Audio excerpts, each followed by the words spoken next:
हमारे यहाँ गर्मी से लड़ने का तरीका कई बार रसोई में नहीं मिलता है। आपने भी देखा होगा, जैसे जैसे गर्मी बढ़ती है वैसे वैसे घर की रसोई का स्वाद बदल जाता है, रसोई का प्रकार बदल जाता है। कहीं मटके का पानी निकल आता है, कहीं दही जमने लगता है, तो कहीं कच्चे आम उबलने लगते हैं और फिर शुरू होता है देसी पेय का दौर। देसी पेय से आप भी परिचित हैं। अगर आप उत्तर भारत में जाएंगे तो काफी जगह आपको मिलेगा आम पन्ना, कच्चे आम का स्वाद और गर्मी से राहत भी। पंजाब हरियाणा जाइए तो लस्सी। नमस्कार, मैं आरके जायसवाल और आप देख रहे हैं जनमत की पुकार। मौजूद हूँ भारतीय जनता पार्टी जिला केशवपुरम के प्रशिक्षण शिविर जहां आयोजित चल रहा है ब्लू सफायर अलीपुर रोड पर, जहां पर भारतीय जनता पार्टी के प्रदेश अध्यक्ष हर्ष मल्होत्रा जी भाजपा जिला केशवपुरम के कार्यकर्ताओं के साथ बैठकर मन की बात सुन रहे हैं। क्या कुछ बातचीत हो रही है उसमें, चलिए आपको अंदर सब कुछ दिखाते हैं। देश के प्रधानमंत्री आदरणीय नरेंद्र मोदी जी पूरे विश्व के अकेले ऐसे राष्ट्राध्यक्ष हैं जो हर माह देश की जनता के साथ बात करते हैं और पूरे विश्व में किसी देश में ऐसा है ही नहीं। बहुत पहले एक बार अमेरिका के राष्ट्रपति ने, लगभग इस बात को भी 60-70 साल से ज़्यादा हो गए, तब उन्होंने एक एपिसोड शुरू किया था जिसमें वो साल में एक बार रेडियो के माध्यम से अमेरिका के लोगों से बात करते थे। हमारे प्रधानमंत्री नरेंद्र मोदी जी 134 बार, आज 134वां एपिसोड है प्रधानमंत्री जी के मन की बात का, और इसमें जनता के साथ जुड़ने के अलावा पूरे देश के छोटे छोटे इलाकों में जो छोटी छोटी महत्वपूर्ण घटनाएं होती हैं उसका उल्लेख करते हैं। चाहे आज उन्होंने जो 100 मीटर में हमारे 2 धावकों ने, गुरिंदर वीर सिंह और उसको एक और साथी ने नेशनल रिकॉर्ड 3 बार तोड़ा उसको 2 दिन के अंदर।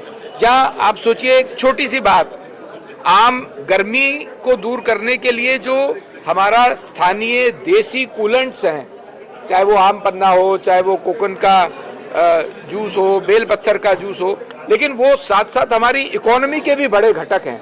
तो ऐसी छोटी छोटी बातों को लेकर के जब प्रधानमंत्री जी पूरे देश को जोड़ते हैं तो ये उनका देश के प्रति भी और देशवासियों के प्रति भी एक प्रतिबद्धता दिखाता है।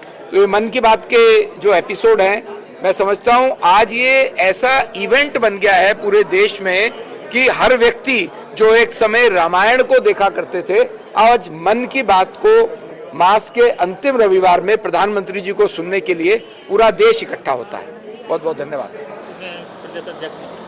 मन की बात सुनने के लिए प्रदेश अध्यक्ष जी हमारे बीच इस प्रशिक्षण क्षेत्र में प्रशिक्षण वर्ग में आए हुए थे, और मन की बात में जो प्रधानमंत्री मोदी जी 134वीं बार मन की बात कार्यक्रम का आयोजन हुआ और प्रधानमंत्री ने जिस तरह से उस आम आदमी की बात को पूरे विश्व तक पहुंचाने का काम किया, हमारे धावकों ने जो नेशनल रिकॉर्ड तोड़ा उसके बारे में चर्चा की, हमारे आमों के बारे में चर्चा की और छोटे छोटे उद्योगों के बारे में चर्चा की।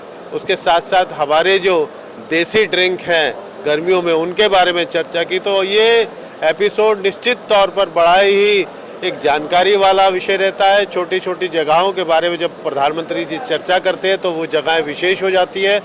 तो प्रधानमंत्री जी मन की बात के माध्यम से देश को उन सब जानकारियों के अवगत कराते हैं जिनको लगता है कि देश को जानना चाहिए। मन की बात सुनने से सर कितनी प्रेरणा मिलती है सर? देखिए कि जैसा अभी हमारे दिल्ली के प्रदेश अध्यक्ष ने बताया, प्रेरणा ही नहीं, ये जन जन तक देश के विकास, देश की विश्व शक्ति बनाने की जो बातें लोगों तक पहुंचनी चाहिए। माननीय प्रधानमंत्री जी का एक विशेष इसमें योगदान रहता है, निर्देश रहता है कि हर छोटे से छोटे व्यक्ति को कैसे प्रोत्साहित करके देश को आगे बढ़ाया जा सके। प्रदेश अध्यक्ष पहली बार आपके जिले के कार्यकर्ताओं के साथ मन की बात सुनने आए थे यहाँ पर। आज हमारा सौभाग्य है कि हमारे दिल्ली के नव निर्वाचित प्रदेश अध्यक्ष जी हमारे बीच में बैठकर आज मोदी जी की मन की बात हमने सुनी और सभी कार्यकर्ताओं को उन्होंने मोटिवेट किया। कितना आप लोग प्रेरणा लेती हैं इन मन की बातों से? हम हर महीने मन की बात सुनते हैं और नई नई बातें हमें सीखने को मिलती है कि मोदी जी हमारे एक अभिभावक के रूप में, जैसे परिवार का मुखिया होता है, अपने बच्चों का ध्यान रखते हैं, उसी तरह से वो अपनी मन की बात हमारे से कहते हैं और हम भी वो बातों को अपने मन में और अपने दिल में उतारने का पूरा प्रयास करते हैं। हिंद सागर, उड़ीसा और आंध्र प्रदेश का स्वर्ण रेखा यानी जगह बदलती है, आम का रूप रंग और उसका स्वाद भी बदल जाता है। और साथियों, आम की ये यात्रा अब गांव से ग्लोबल मार्केट तक भी पहुंच रही है। आज मन की बात के माध्यम से मैं आम की पैदावार से जुड़े अपने किसान भाई बहनों की प्रशंसा करूंगा। आप देश की कृषि अर्थव्यवस्था के लिए आम किसान नहीं, बहुत विशेष है। ऐसे ही छाए रहिए। साथियों, गर्मी के इन दिनों में ऐसे तो स्कूलों की छुट्टियां होती हैं, लेकिन मैं एक ऐसे क्लास की बात करूंगा जिसमें आपका एडमिशन करने का मन कर जाएगा। साथियों, एक स्थिति की कल्पना कीजिए, एक ऐसा स्कूल जहां बच्चे भी आते हो, युवा भी और बुजुर्ग भी, जहां कोई फीस न हो, कोई बड़ी बिल्डिंग न हो, कोई क्लासरूम भी न हो, और सबसे रोचक बात, वहां क्लास नदी में लगती हो। साथियों, ये कोई कहानी नहीं है, ये एक सच्चा प्रयास है। केरल के आलुवा में साजी बड़ा शेरिल जी ऐसा ही एक स्विमिंग क्लब चला रहे हैं। अब तक 15,000 से ज्यादा लोग यहां तैरना सीख चुके हैं। साजी जी ने दिव्यांग बच्चों को भी स्विमिंग सिखाई है। इस प्रयास के पीछे एक पीड़ा भी छिपी है। कुछ वर्ष पहले एक नौका हादसे में कई छात्रों की मृत्यु हो गई थी। उस घटना ने साजी जी को भीतर तक झकझोर दिया। उन्होंने सोचा, अगर बच्चों को तैरना आता होता तो शायद कई जानें बच जाती। बस यहीं से शुरू हुआ उनका ये अभियान। साथियों, साजी गवाशेविल जी का जीवन हमें एक बहुत बड़ी सीख देता है।